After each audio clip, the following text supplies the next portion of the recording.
بسم اللہ الرحمن الرحیم۔ رسول اللہ صلی اللہ علیہ وسلم نے فرمایا، جلدی کرو نیک اعمال کرنے میں، اس سے پہلے کہ وہ وقت آ جائے جب فتنے اندھیری راتوں کی طرح ہوں گے، اور آدمی صبح کو مومن ہوگا اور شام تک کافر ہو چکا ہوگا، شام کو مومن ہوگا، صبح تک کافر ہو چکا ہوگا، اور اپنا دین دنیا کی کسی بھی چیز کے لیے بیچ دے گا۔ اب رسول صلی اللہ علیہ وسلم نے اس حدیث میں جن حالات کا ذکر کیا ہے یا جس وقت کا بتایا ہے، وہ وقت آ چکا ہے یا نہیں، یہ تو اللہ ہی بہتر جانتا ہے، مگر ہمارے حالات بھی اس حدیث میں بتائے ہوئے حالات سے زیادہ مختلف نہیں ہیں، خاص طور پہ حدیث کا آخری حصہ جس میں رسول اللہ صلی اللہ علیہ وسلم نے فرمایا کہ اپنا دین دنیا کی کسی بھی چیز کے لیے بیچ دے گا۔ اب ذرا ہم اپنا حساب کرتے ہیں، دیکھتے ہیں کہ ہم صبح سے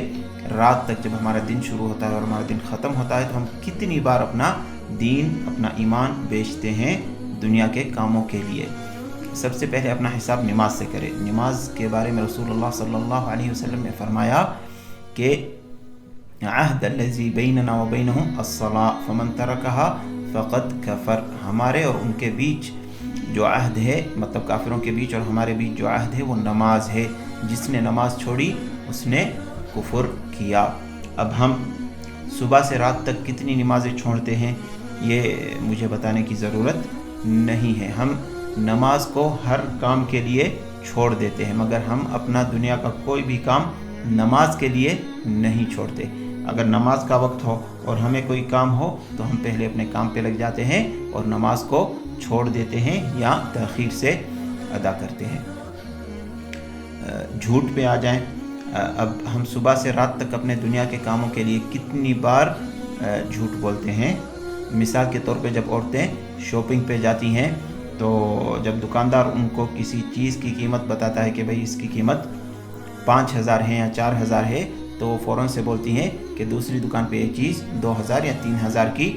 مل رہی ہے، صرف اس لیے تاکہ وہ دکاندار ان کو یہ چیز کچھ کم پیسوں میں دے دے اور ان کے کچھ پیسے بچ جائیں، مطلب کہ جھوٹ بولنا کوئی مسئلہ نہیں، صرف کچھ پیسے بچ جائیں۔ یہی حالت مرد حضرات کی بھی ہے، جب وہ کسی میکینک کے پاس چلے جائیں تو میکینک 500 کا کام 1000 میں کرے گا اور یہ بولیں گے 1000 کا کام وہاں پہ 500 کا ہو رہا ہے، صرف چند پیسے بچانے کے لیے جھوٹ بولتے ہیں سب، اور اپنا ایمان بیچنے میں دیر نہیں لگاتے۔ رشوت پہ آ جائیں، رسول صلی اللہ علیہ وسلم نے فرمایا الراشی والمرتشی فی النار، مطلب رشوت دینے اور لینے والا دونوں آگ میں ہیں، مطلب جہنم میں ہیں۔ اور ایک اور حدیث میں آتا ہے کہ رسول صلی اللہ علیہ وسلم نے رشوت دینے اور لینے والے دونوں پہ لعنت بھیجی۔ تو ہم کتنے لوگ یا کتنے پرسنٹ اس رشوت کی لعنت سے بچے ہوئے ہیں یہ آپ خود جانتے ہیں۔ ہم صبح کو نکلتے ہیں، اگر کوئی پولیس والا ہمیں روک لے، ہمارے کاغذ پوچھے، تو ہمارے پاس کاغذ نہ ہو تو ہم فوراً یہی سوچتے ہیں اب 100-200 دے کے جان چھڑانی ہے۔ ایک پل کے لیے بھی ہم یہ نہیں سوچتے کہ رشوت دینا سخت منع ہے اور بہت بڑا گناہ ہے، میں رشوت نہیں دوں گا، چالان کاٹنے ہیں چالان کٹوا لوں گا، میری گاڑی بند کریں تو میں اپنی گاڑی بند کروا لوں گا، یہ ہم نہیں سوچتے ایک پل کے لیے۔ تو بھائیوں، اگر ہم تفصیل سے اپنا حساب کریں تو ہم